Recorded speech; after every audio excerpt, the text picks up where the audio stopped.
is the San Diego Sports Junkies, a show for fans by the fans, with Josh Taylor, Justin Smead, and Jason Eidsmoe. We're talking Padres, Chargers, and Aztec sports.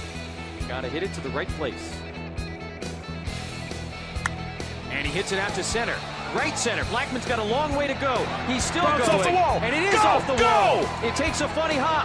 Kemp is rounding second. He's heading to third. Gotta go. And Matt Kemp into third base with a triple and the first cycle in the history of the San Diego Padres.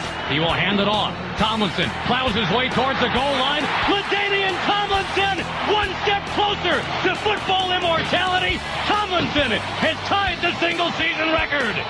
And the handoff to Tomlinson.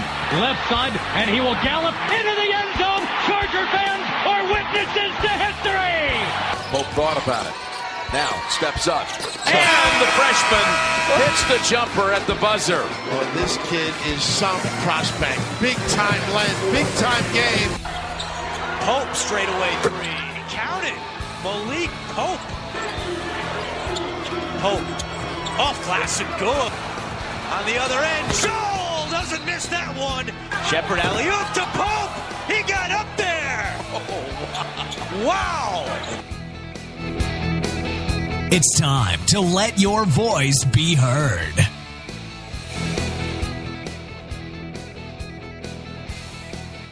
Hey, listen, Nestle, quick.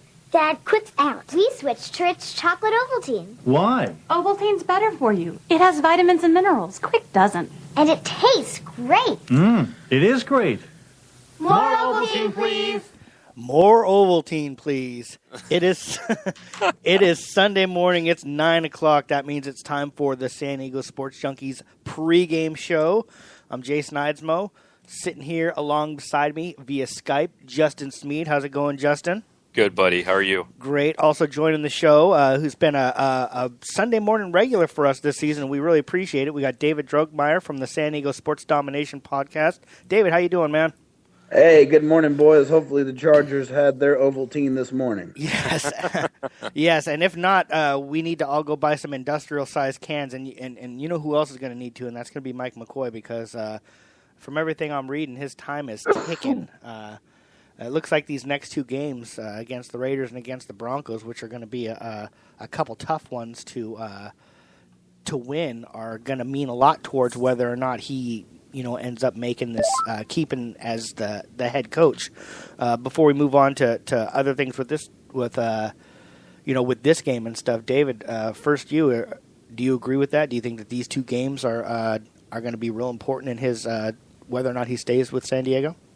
Yeah, I don't think there's any question. Ian Rappaport from NFL.com or whatever his association is made it very clear that if Mike McCoy does not come out with a favorable outcome after this 2-day stretch, I don't know what favorable outcome means, but I'm assuming wins. If they do not win these next two games, then look for them to go into the long kind of break with a new head coach.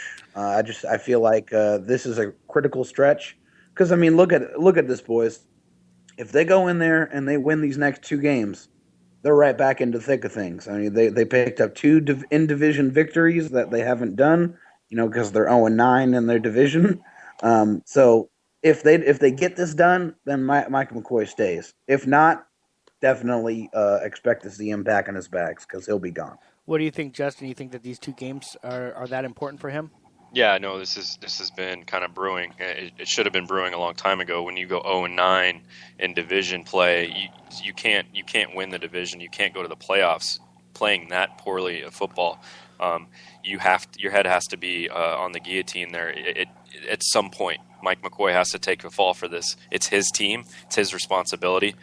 I think you have to win these next two games, or you'll probably see a change, whether they promote Pags or Ken Wisenhunt, who knows what. But yeah, I think it's time right now. We are also joining the show this morning, Mike Maciejewski from Aztecs Hoops Nation. Chargers lose both of these games. Do you think that they would fire their coach mid-season? I don't think so, guys. What if they lose these two games? Really, what are you playing for? And the Chargers don't seem to be the type of team that's going to pay a guy to sit on and do nothing, which he's already doing anyways. Oh, I'm just kidding. According, he's not calling plays or doing anything constructive. So, no, I mean, you got to remember he was just extended, I think, this last offseason, guys. So, I mean, they're going to just bite the bullet again. They're not going to win these 2 games, in my opinion. So, this is I think the best chance for a victory is here today against the Raiders, because it's going to get harder from here. And I just can't see the Chargers. These are not the Chargers that I know that they would pay a guy to just sit on the sidelines sit in the stands and do nothing. I think it's a little different though this year, guys. I mean, as far as stadium and everything, Yeah. and I get what Mikey's saying. They're not the type of just get rid of a guy. Look what they did with Norv all those years. I totally agree with that. But I think this year's a little different. There's more pressure at the top to get things done this season, and whether that's going to the playoffs or whatever, you can't go 1-7 to start 8 games into the year. I mean, and this is a huge stretch with the Falcons and all that. It just seems different this season. I think there's just more pressure this season. Yeah, well, it's because of the stadium vote. It has to be. I mean, it's the stadium vote all day long. So, I mean, whether or not they win these 2 games, I mean, you're saying, Mikey, you're saying probably not. I don't know. We'll see. I mean, the quarterback situation over in Denver is definitely questionable, but the stadium vote is what you have to keep in mind this year, and this is why it's a lot different this year, because I think some people around the Chargers are saying, okay, if we fire Mike McCoy, that might bring us some good graces from fans that have been really frustrated with him and how he has performed as the head coach, and they can take that momentum right into the stadium vote. I totally agree with that look of it. I agree. In a public relations kind of way, that would be a good hit. That would be a positive, even if the Chargers were losing those games. Yeah, that might be almost a desperation mode, like a Hail Mary then for them to try and get this vote, which is, no matter if we were 4-0 right now or not, I still think it's tough to get 2/3 of people to vote for anything. So I think that it's going to be a struggle anyways. Real quickly this week, George Pernicano, minor owner for the Chargers, passed away at 98. He's one of the 5 original minority owners, and he's one of the people, along with Jack Murphy, who helped convince Barron Hilton to move the team to San Diego. So we just wanted to take a moment to remember George Pernicano for any of those who didn't, most people don't know the minority owners, but for some reason he's one of those guys that everybody in San Diego knows, whether you've been to his restaurant or you just dig his cool mustache. So George Pernicano passed away, kind of a bummer. Didn't get a chance to see the Chargers ever win a Super Bowl, but I hope that's not the same for all of us when we pass. I hope we get to remember some Super Bowl victories. Injuries. Jalil Adai, of course, is out. Brandon Flowers still out with a concussion. Nick Zubnar is out. No big deal on that. I'm not a huge Zubnar fan on the field. Here's the question here. Craig Mager's got a shoulder. We're gonna, whether you like him or not, we're gonna need him. He's got a little bit of experience this year. King Dunlap still fighting the migraines. Barksdale's had the foot injury for a few weeks now. I think he'll play. Perriman missed damn near 3/4 last week with the shoulder, and he's still questionable. And Antonio Gates is supposed to go with the hamstring. Any thoughts on those guys there, Justin, that are injured right now? Any of those guys that you think are going to go for sure, or anybody that you don't think is going to make it? Well, I really hope Perriman can play. That's a big one for me. Josh Perry. And I think Jatavius Brown's kind of nicked up too, but I think he's going to give it a go. It's been tough on us, man. But I think the middle of that defense has to be stout today against DeAndre Washington and Jalen Richard. Those two combined for a really good 1-2 punch, even with Latavius out of the ball game. They're going to be a handful today. So that said, the middle of this D has to be fronted well with the addition of Bosa in and out of the lineup, providing some of that run support. I think we can have I think we can have a successful day. Just you gotta have Perriman on the field today. David, any of those guys I listed there, have you heard that you're sure that they're going to be in or out, or is it all going to be game time decisions? Well, I'm thinking that King Dunlap is gonna come back and play in this football game. I think he's finally healthy enough. But just from all the reports and everything that I've read, around King Dunlap, which is good news because, there's been a revolving door the last couple of weeks at left tackle spot. And hopefully this will help get Melvin Gordon back involved in the offense in a much bigger way like he was against Jacksonville. When the Chargers run for over 100 yards, the chances of victory skyrocket astronomically. So that's definitely something you want to look for. Look for King Dunlap and Joe Barksdale to play today. And if that happens, look for a lot more success on the ground. Real quickly, we just had a blast from the past join us in the chat room. Darren is part of the chat room. Whoa! Go Cubs! And I'm so happy to see him in there. And him and I have kind of a real close agreement on our opinion of Coach Mike McCoy. And Darren says what he was talking about when we were talking about McCoy. So if the Chargers win the next 2 games, is McCoy a great coach all of a sudden? No. Then why not fire him anyways? Because you got to ride the momentum. I think they're giving him the benefit of the doubt. Because the Chargers do inexplicable things, and we don't know why they do things. Momentum in the NFL and momentum in sports is everything, guys. So if he goes and gets 2 wins in the division, better believe there's going to be some new. Unfortunately, there's going to be some love going around. Yeah, agreed. They need these games, man. Well, yeah, they haven't won a division game in 17 years, so that's what it seems like. I definitely understand the whole division thing. I just I think the teams are too quick trigger to blame it on the coach, and I don't know. We've talked about this a lot. I don't think McCoy's the problem. I really don't, and I think that if we fire the coach, then we're starting all over again. I just don't like it. Raiders, Latavius Murray, Justin mentioned, is out. Normally, that would be great news because he seems like the type of player that would run the ball all over us. However, their backups are pretty successful, and Tywan Jones I know is questionable, but DeAndre Washington and Jalen Richard. Are you guys? I know Justin is. Are the other guys worried a little bit about us being able to stop them? Go ahead, David. I'm not, honestly. Those 2 guys are not even on my radar, to be honest with you. I'm not worried. When I look at the offense of the Raiders and I look at their running backs, they don't scare me. Their wide receivers are the ones that scare me. Yeah. Crabtree and Amari Cooper, especially against our weakened cornerback group, that's what scares me. I feel like with the addition of Joey Bosa, which a lot of people, when he got drafted or, throughout his holdout, people don't understand that this guy's a super talented player. If you go back and look at his tape, he not only has the ability to rush the passer, but this guy can stop the run too. So look for him to, and of course, I think his best attribute is his motor. This guy goes all day long. And that's the type of player that the Chargers could possibly use to spark some energy in this defense. I agree, and we're going to actually take a quick break here. We're going to move on to... No, I don't get to agree. I don't get to disagree. Oh. No, okay. That's cool. That's cool. No, I know. I'm used to it. I was going to say something too, but I guess we're running out of time here. Talk and we'll just go to commercial. Don't worry, because we're going to talk about the Chargers on offense and the Chargers on defense when we come back. So we're going to take a quick break, and we'll be right back, guys.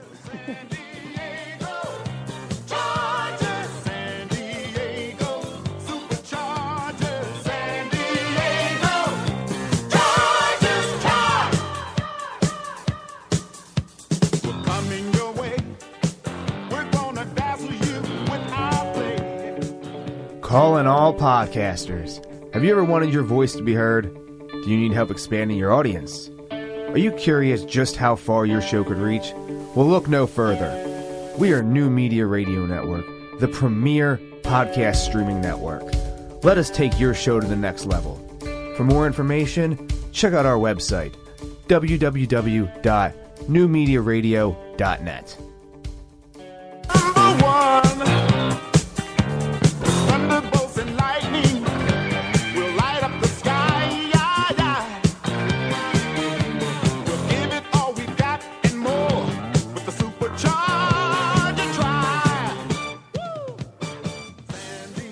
There we go, getting pumped up for the Chargers game today against the Raiders.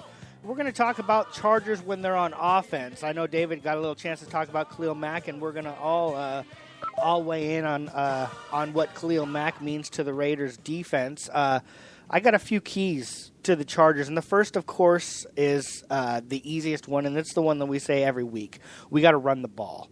The way I look at it is we got to run the ball at Khalil Mack. Don't let him be able to pursue and make plays. Make him make plays while we're going straight at him. I think that's the best way to attack him.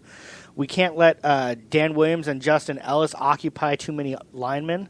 We got to let them, if we can handle them one-on-one, these other guys can pull around and make some I think I just lost we're going to try and bring them back. I think we just lost our let's see here. All right. Well, we just lost our connection, so we're going to go ahead and bring that back here. Are you guys back? Yeah. Yeah. Okay, we lost you there for a second. Sorry about that. It's all right. Thank you, Skype. Yeah, Skype just went down. It had nothing to do with me, I promise. No, you're fine. Don't let Dan Williams and Justin Ellis occupy too many linemen. And then Derek Watt has to make an impact. He really hasn't played too much this year. I've seen him get knocked on his can a couple times out there. I think he needs to go out there and really, really make an impact. Let's start with you, Justin.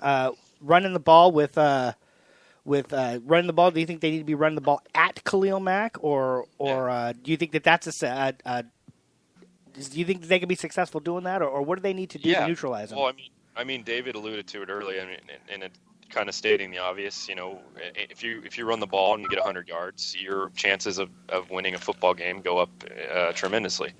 That's all teams. So you got to run the football. You got to establish the run, especially on the road. And then David alluded to some of these guys being back in the lineup. Barksdale and Dunlap. You got to get back to the week 1 and week 2 pound and ground. Melvin Gordon, tough yardage. This is going to be a really hard-fought game. It's going to be one in the trenches. This is how division games go. You really have to do a good job of up front and blocking. Starts with Slauson. Have to have a mentality today. Speaking of Slauson, are you, David, are you happy with what we've gotten from him so far? Oh, no, I don't. I mean, if you have two good working eyes, then you will absolutely see that you will be very happy with what Matt Slauson has brought to this Chargers offensive line. A nastiness, a mean streak, a guy that's going to go out there and protect Phillip, who's going to rip people off of him when he sees, them trying to attack him. That's the type of mentality I want in all 5 of my offensive linemen. So, without question, I am very happy with what I've seen from Matt Slauson so far this year. And I think it's interesting that and I hadn't really put 2 and 2 together, but when Dunlap has not been out there, we have not run the ball very successfully. And I agree with you, David, that Dunlap is going to be one of those keys. I just hope that he's 100% back, because there's no point in having him out there at 80% or whatever and getting hurt again. My next key to our offense being successful is we need to get our screen game going again. We used to be a team that ran a lot of screen passes. We had a lot of success. I know that Danny Woodhead was a big part of that, but it's time to move on. Danny Woodhead's not coming back this season. We have a guy that has this, maybe isn't as good, but he still has the same skill set, with Dexter McCluster, and he has probably different skills that are better too. I think we need to get that screen game going again. It seems like when we've run a couple screens this year, Philip's been just a little bit off, and he's just missed them with some opportunities to get some big gainers. And I'm not talking about that stupid wide receiver screen, which hasn't worked all year, by the way. I'm talking about screens to the running back. Justin, what are your thoughts on that? Agreed. It sucks that we don't have Danny Woodhead to do those screens with anymore. Dexter McCluster has to be. We talked about this last week. Dexter McCluster has to get into this game and make some plays for us. There has to be a balance between Melvin and him. They both have different skill sets. You need to utilize McCluster's ability to catch the ball in the backfield, and we're going to need those screen passes today as the Raiders do like to blitz. Jack Del Rio's taken over most of the reins over Ken Norton there in Oakland, so he's got more decisions. I would say Jack Del Rio does overall, overseeing the defense now, just because they played poorly. So look for them to pressure us. That's how it goes in Oakland. They like to blitz the quarterback, and we need to be able to pick them up and utilize the screen today. Yeah, take advantage of their aggressiveness. What's your thoughts on the screen game, David? Well, I mean, I like it. I mean, I'd like to see more of it for a couple of reasons. One, you get your athletes in space with the big bodies up front, let them do what they do. Melvin Gordon, I mean, we saw in the preseason, when you get him in space with blockers in front and a full head of steam, the guy can make some things happen. He's got great open field speed. So I'd like to see them definitely do more screens with him and McCluster. I think McCluster and Phillip have just been a little bit off the first couple of games, but it seems like their timing's getting better. It's getting better and better, and hopefully this is the game where they put it all together. One other thing I want to see today is the 2 tight end set, because Antonio Gates, the Hall of Famer, is going to play today. So I want to see Antonio Gates, even if he's just a decoy. I want him and Hunter Henry on the field at the same time, causing havoc in the middle of the field. Hey, Mikey, what's your thoughts on the screen game? Do you think that the Chargers have been lacking in that, and that's something they need to get going again? Well, like I said, I think I said a while back, I thought we'd be seeing Travis Benjamin in a bunch of different formations. I know losing Keenan Allen kind of limits you that, but definitely the screen's available, and just moving guys around. I think today, with all the losses that we've had on the team, there needs to be a really good coaching job offensively to make up for that. You need to make it up with scheme for the lack of talent that's on the field, because the Raiders' defense isn't really great, and they've underwhelmed, in my opinion. And I think if you can utilize your pieces well, including in the screen game, then you should be able to move the ball on this defense. Speaking of utilizing your pieces well, I mentioned earlier that Derek Watt needs to have an impact on this run game. It doesn't seem like, for whatever reasons, whether formation-wise he hasn't been in there, or maybe when he's been in there he hasn't been as successful as we were hoping. Mike, do you think he's been a little bit underutilized in the run game, or do you think that he's not quite ready to be the full-time fullback yet? I really am not sure what's going on in the run game, because we've seen, points where it's successful, and so I don't know if bringing him in will help that. But I just, overall, the run game has been, the best word is frustrating, because you see that it can do well, and you've seen it like we talked about, we saw against Jacksonville. But I think the run game it's like a Jekyll and Hyde kind of situation, where it does well sometimes, and then sometimes completely disappears. And I don't know if using Watt will help that, but something needs to definitely change. There needs to be some kind of consistency on the use of the run game. I like the idea, David, that you had for bringing in the dual tight ends. Justin, do you think dual tight ends is the answer? Do you think getting Derek Watt is the answer? What do you think we need to do to get this run game going again? Yeah, big boy mentality today. You gotta focus on getting these blocks, getting Melvin going, and I can't repeat that enough. Whenever he gets going, the offense and the play action game are way more successful. We already know that. It's going to open up the field. It's going to open up for Travis Benjamin, especially him. And then you got Tyrell Williams crossing routes. So these are things that we need to get going. And in big sets like that with an I form, with Derek Watt, are going to be key today.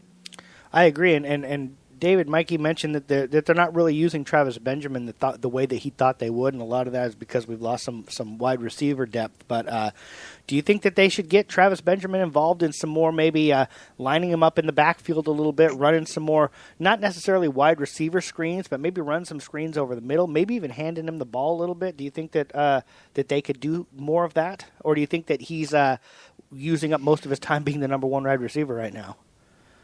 I think they need to be careful with how they use him, especially with the amount of athletes that they have on IR right now. If you look at Travis Benjamin and the way he plays, he doesn't like contact. Right. So handing him the football is probably not the best way to go about things, because if you look, and it's pretty obvious to see, if he has an opportunity to go out of bounds and not take contact, he's going to do that every single time. So getting him the ball, maybe on the end around, yeah, I can see that for sure. But handing them the football where there's a lot of bodies able to hit him, definitely not. I mean, this guy's 170, 180 pounds. He just does not have the body type to take the type of pounding that it would require to kind of run the football in those type of sets. So I would like to see them just run the football, set up the play action, which I have not seen a whole lot. And, of course, that comes with running the football better. But set up the play action with Travis Benjamin and let him do what he does best, and that's streak down the field. That's a good point, and we certainly can't afford anybody else on IR. But Justin, you weigh in on that. Do you think that they're using Travis Benjamin enough, or do you think that they need to involve him more, and do you think that they need to stay safe, like David said? Uh-oh. I think Justin... there we go. Sorry about that. I had it on mute for a minute. I think they have to have the conservative approach, like David mentioned. You can't get this guy banged up. We need him. Now, I do agree with you that the screens, wide receiver screens, have been awful this year. Yeah. I've seen a few gainers, but nothing explosive. Not to what we would have expected, I guess. I think they need to get that aspect going a little bit with him in it, but not necessarily the backfield. Maybe some fake reverses. A guy with that kind of speed, a double reverse with McCluster, get some speed on the edge and then fake it and then go down the middle of the field. Get some trickery going a little bit. Make sure that line's holding up. Give Phillip time. They have the options here. We're not a down offense. This offense can be explosive still. Definitely. We know that. They're in every game. They just need to be a little more creative, guys, and make sure you run that football, because that's going to open up those little screen passes and stuff to Travis Benjamin. But I agree with David. You gotta send Travis down the field. Yeah, I agree with that. Also, start utilizing him more, and all that comes also with the offensive line blocking a little bit more. All right, guys, we're going to take a quick break. We're going to come back on the other side of the break, talk about Chargers when they're on defense, what they need to do to stop the Raiders, and how we need to preserve the victory from the defensive side of the ball. Be right back.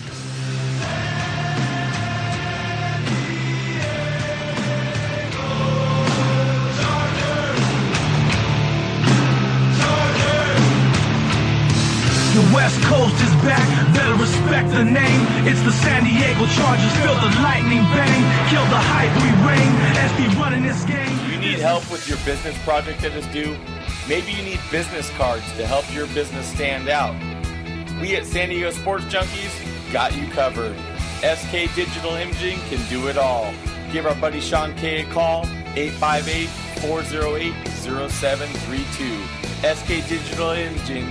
From business cards to the bigger projects, SK Digital Imaging and our buddy Sean K will get your printing done right.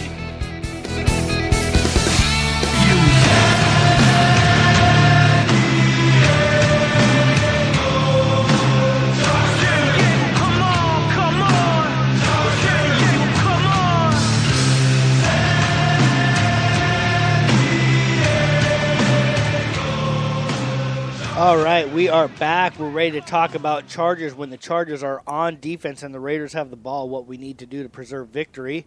I have a couple keys written down here, and some of them are really, really easy, and you talk about it all week, but especially this week, we need to make David Carr uncomfortable. We need to be able to get some pressure on him with 4 or 5 guys. Derek Carr, excuse me.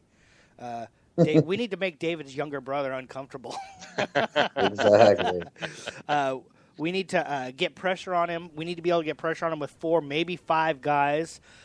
He seems like he can get flustered a little bit. The problem is if you can't get pressure on him and he can sit back there, he's getting to be a really, really good NFL quarterback, and he's going to make us look stupid. Justin, is that something the Chargers can do?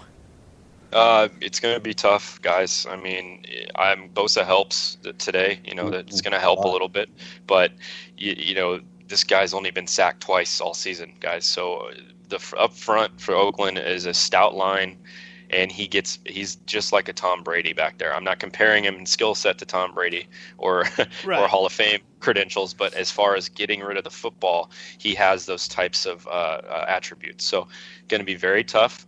The corners have to do a good job on the receivers, allowing the defensive front to get back there. People are talking about him being a Pro Bowl quarterback this year, David. Do the Chargers have what it takes to slow him down? Well, I'll tell you this, man. I surely love the defensive line a whole lot better when it looks like this. Corey Liuget, Brandon Mebane, and Joey Bosa. Yeah, it's nice. I love the sound of that defensive line a whole lot more. That's what we thought we had at the beginning of the year, didn't we? Yes. Yeah, exactly. I mean, we just haven't seen it. I like it a whole lot more than it looks like with Darius Philon because, the people will understand. And I mean, I've watched the tape. I've watched this kid. Like I said before, Joey Bosa has the skill set to be a difference maker.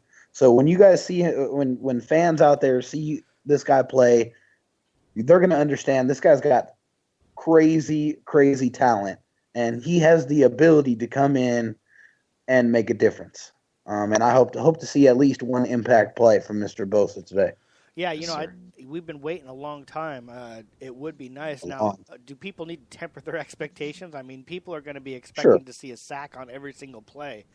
I'd just be happy if we held them to under 100 yards rushing. I think that if he can be, and that's another question about Joey Bosa. Do we expect to see him have an impact in the run game, not just the pass rush, but stopping the run, Justin?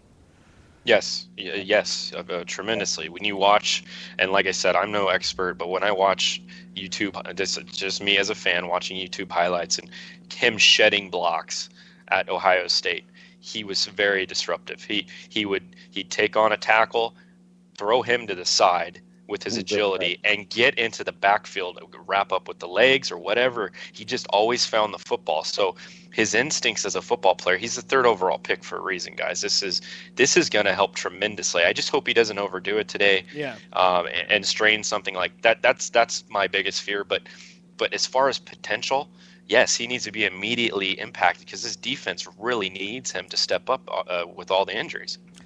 David, are you a little bit worried that he's going to try and go out there and do too much and hurt himself again? No, I think it's the coach's job to make sure to monitor him and to make sure they keep an eye on how he is performing in the game. I don't know if there's like a hard snap count for Joey Bosa. I think it's going to depend on the flow of the game, how he is performing. Obviously, if he's making an impact, he's going to see more snaps. I think that's a very, very easy thing to say. So, but on the other side of the token, the coaches need to make sure to keep a very close eye on him to make sure that he is not getting gassed, that they keep him fresh, and that they, protect him from getting injured again. My next point on defense is Corey Toomer and Turek Williams need to make the most of their snaps this game. We have a little bit of we're going to have a lot of depth getting in there, and they're going to get in there on some rotations. Turek Williams, who I've really liked what I've saw when he's healthy on special teams. When he actually gets onto the field, I haven't really seen a whole lot out of him. I need to see Turek Williams out there and make a play here or there, or at least not be not be bad, not be vulnerable, not have us know that he's on the field because he's not getting the job done. And Corey Toomer, who is an ex-Raider, needs to go out there and play within himself. They cut him. He's an ex-Raider. He's going to want to go out there and prove himself. But these guys, when they do get on the field, especially when they're in there on nickel or dime, not dime, but if they're in there on nickel or if they're in there on whatever package they're going to be in there, they need to make the most of those snaps. David, you agree? You think that those guys can affect this game? Well, unfortunately, with Turek Williams, I think we already know what he is and what he brings, and honestly, it's not very much.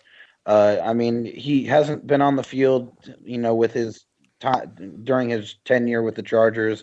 He's been injured a lot, and even when he's been on the field, he's been not very effective. Just to be clear. Yeah. So you're being honestly, brutally honest right now. I'm being brutally honest. Yeah. I'm being brutally honest, but it is what it is. Turek Williams, he has already shown you what he can and cannot do, and he cannot do a lot.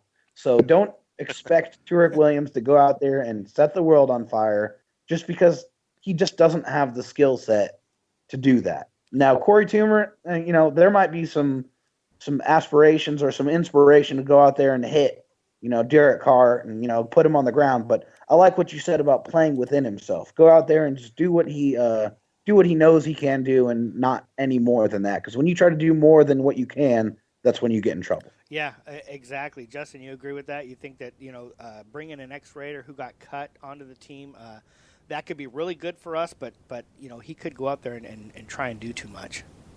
Yeah, no, and that's a concern. I think when you talk about those two specific players, like David alluded to, it's not, you're not looking for these guys to go out and make a huge impact, but play within yourself. That's a great phrase, because if Toomer comes out and wants to mix it up and get personal fouls, then you need to yank his ass off the field. You don't need that kind of the BS in this game.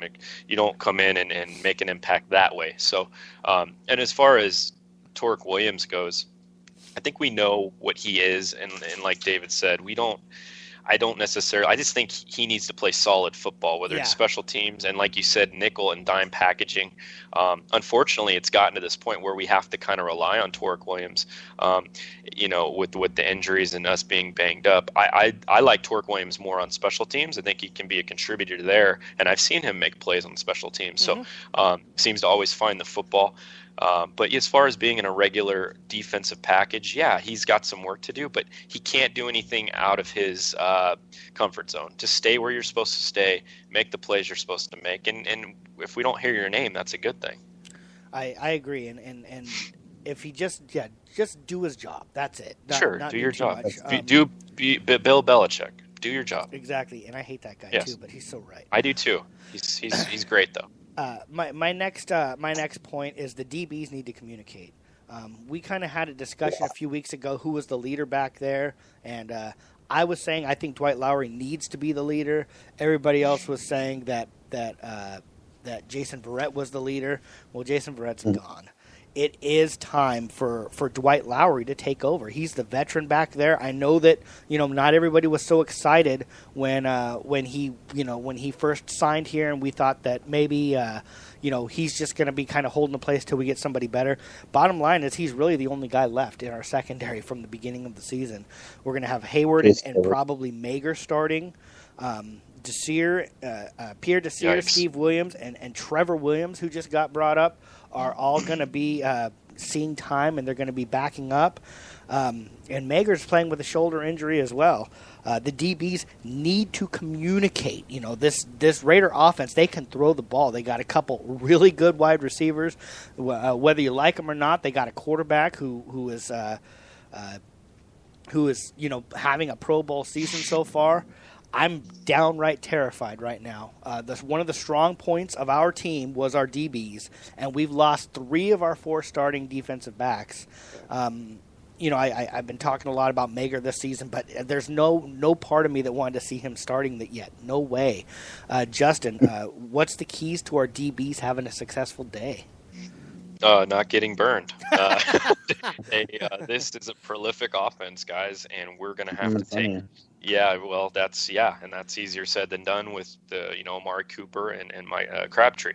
So we know how tough that of a challenge that's going to be for this DB group, but this week, not necessarily the guys we used to have. They could probably contain these guys, but this is scary. This is when you just rattled off those names. I almost puked in my mouth a little bit. It's a scary proposition. When you got Casey Hayward as your number 1, which he's fine. Right. In no way in no way am I going to confuse him with Jason. But how Brett. Awesome was that to have him as your number 3, though? Definitely. Definitely. He's been great, dude. And now he's arguably a number 2. Yeah, but this is what hurts the most, having Jason Verrett out, because this is what we wanted all year. We were going to have a 3 combo of corners that we just were so dependent on, that we knew, exactly, be excited, enthused about. And now, with being injured and all that, this is what the Charger way is. Now we got to implement Craig Mager. We got to implement Stevie Williams, and then the kid Trevor Williams as well. So it's tough. It's a very tough proposition, and I look for some big plays being made down the field. This is going to be one of those shootout games. I hope Hayward is on Coop today, and I hope Desir and Mager can split time covering Crabtree. That's the only way this is going to work for us. We really have a tough challenge today. This could get ugly. Yeah, I agree, David. What's the how is our defense going to be successful? Our defensive secondary going to be successful today? What's the key to that? Embody their inner Richard Sherman. Whenever you come at me with a side receiver like Crabtree, that's the result you're going to get. No, sorry, I had to let that one out, man. Oh, hilarious. But honestly, I think the Chargers have have an ability to keep a safety over the top because they have no tight end play, not at all, nothing. They have no good tight ends whatsoever, so they can kind of eliminate that and put their focus on the wide receivers, and that means keeping a safety over the top to try and help. Because they're going to need the help today. I mean, Casey Hayward, I'm not so much worried about. I think he can hold his own. I think he's a great cornerback in the NFL. I think he's a number 2 on pretty much every team in the NFL this year. I think he's was a great addition. But I am super scared about what's going to happen on the other side, just because there's so much uncertainty. So whoever they put on the other side, they got to have help. I mean, and that's just the bottom line.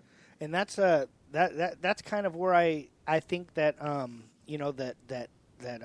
I just lost. Dwight Lowery needs to come in and kind of take over back there.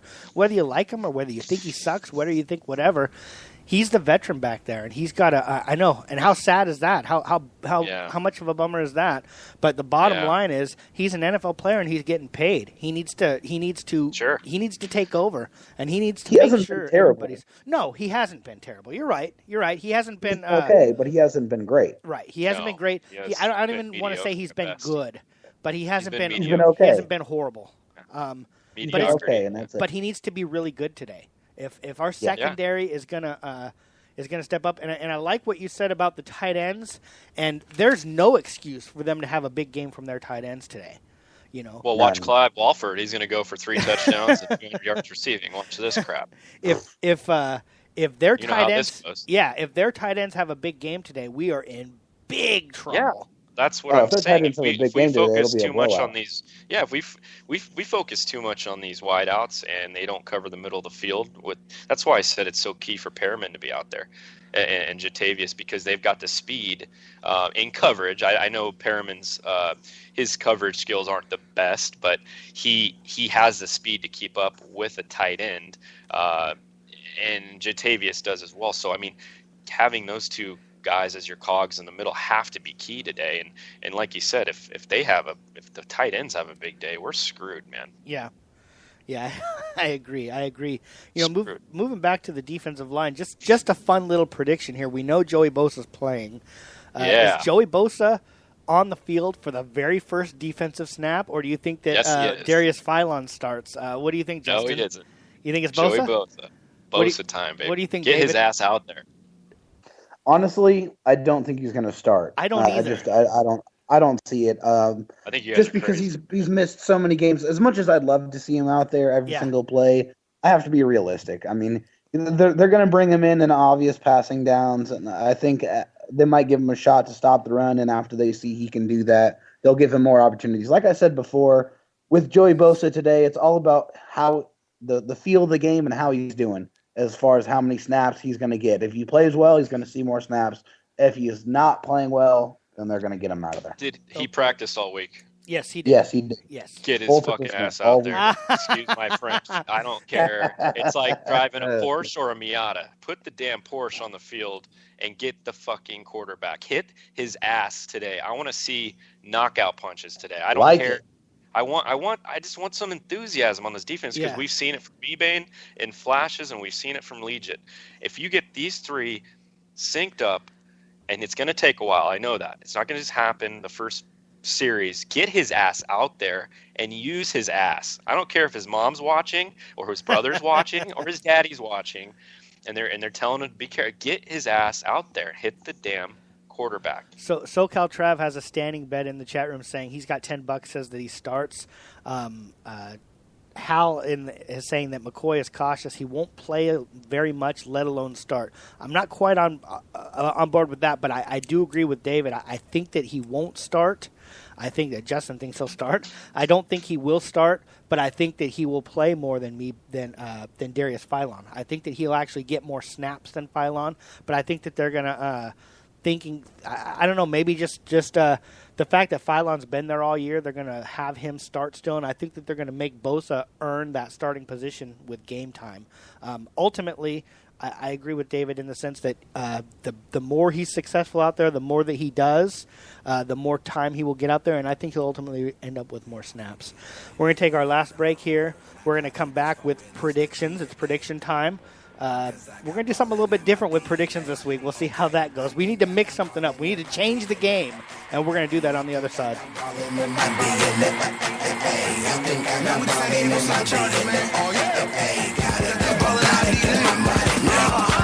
San Diego Superchargers, there's nobody that goes harder. Blue and yellow Thunderbolts, we ain't gonna wait much longer. Bringing home the Super Bowl ring to the city. That's our mission, my man, so they gotta give it to me, yeah. All around the league, everybody feels coming here. That's for good reason. We the bomb.com. Calling all podcasters. Have you ever wanted your voice to be heard?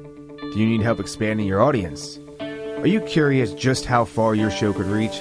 Well, look no further. We are New Media Radio Network, the premier podcast streaming network. Let us take your show to the next level. For more information, check out our website, www.newmediaradio.net. Appreciate you, you are who we do it for. Do it for each other, person next to me is my brother. Yep, yes, so we've been together, we gon' hang us another banner. We are the champions. All right, we are back. It is prediction time, and in our chat room while we were gone, we did have that bet go down. Hal and Trav have a $10 bet on whether or not Bosa starts. Ooh, so we'll have it's going down in the town. It's going down in our chat room. It's going down in the chat room. Someone's losing some money. Yes. We're going to do something different. Jake had suggested, I know Jake was not able to join us this morning, which is a bummer, but he had suggested we try and do something to mix it up. And so that's what we're going to do today. You know me, Positive Patty. I always try and stay as positive as possible.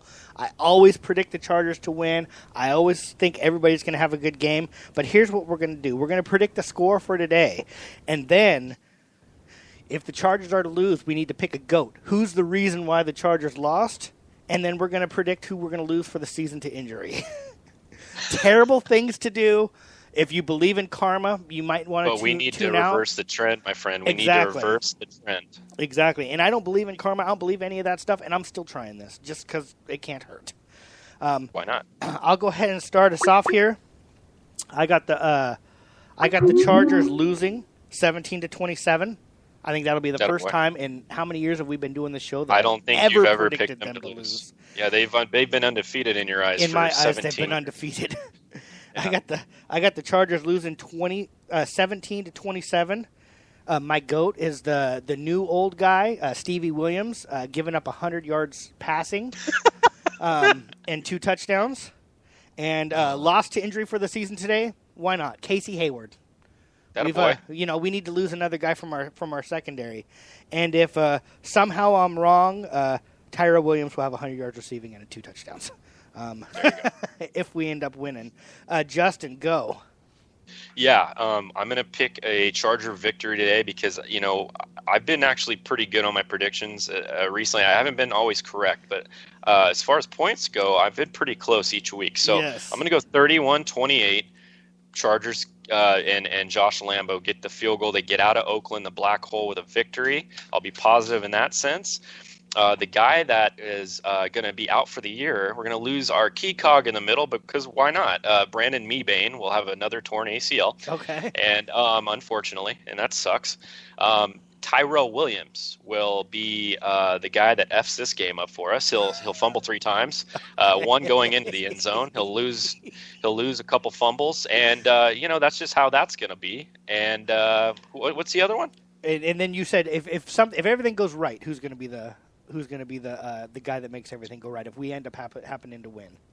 If we do win, I think Hunter Henry. I know Gates is probably going to be limited today. I still think Hunter Henry gets more snaps. I just love this kid. I'm in love with this kid. I'm getting a Hunter Henry jersey soon because he epitomizes what football's how it's supposed to be played. So I think Hunter Henry is the GOAT today with 2 TDs and 100 yards receiving. Nice, David. Go for it. What do you got? All right. Well, I said on my last podcast that the Chargers were going to lose, but I have since swinged my vote over to the win side because I feel like this is they have to win. And I hope that they come into town with that mentality.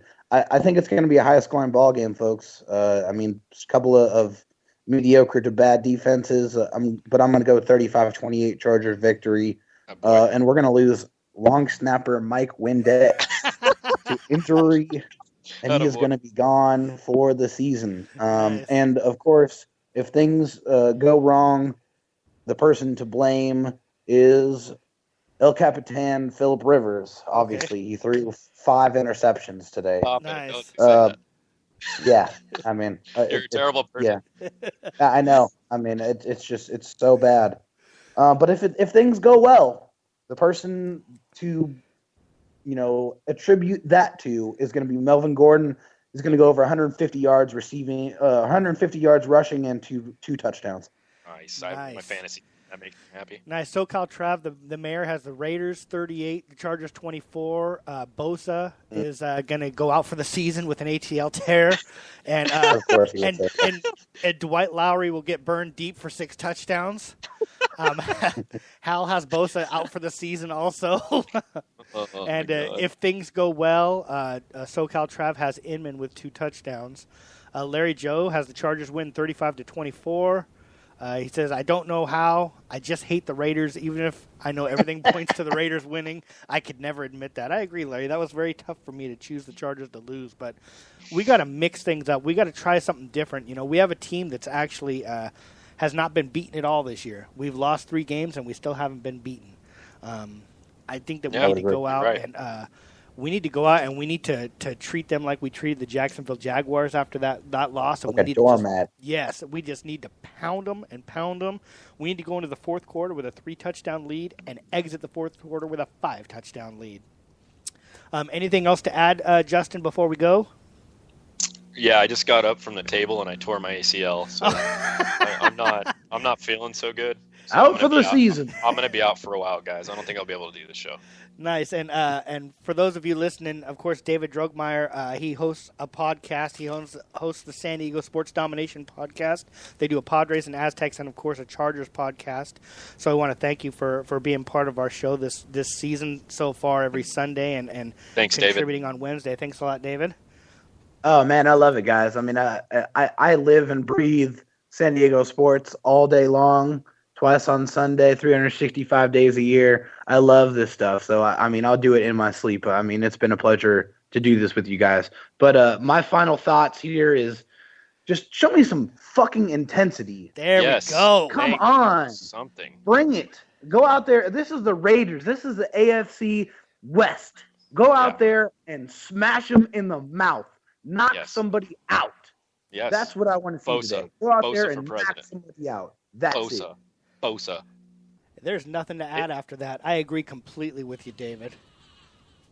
Let's go get ourselves a victory. Last prediction from the chat room. SoCal Travis says Mike McCoy will get taken out on the sidelines for the year with a busted tibia and fibula. I was going to pick Mike McCoy, actually. Let's go Chargers. Let's go Bolts. Let's beat the shit out of the Raiders. Thanks a lot for joining us, guys. We look forward to hearing from you guys. No show next Sunday because we have no game, but we'll do a pregame show / wrap-up show next Wednesday. So we'll talk to you guys on Wednesday. Go Bolts! Go Bolts, baby!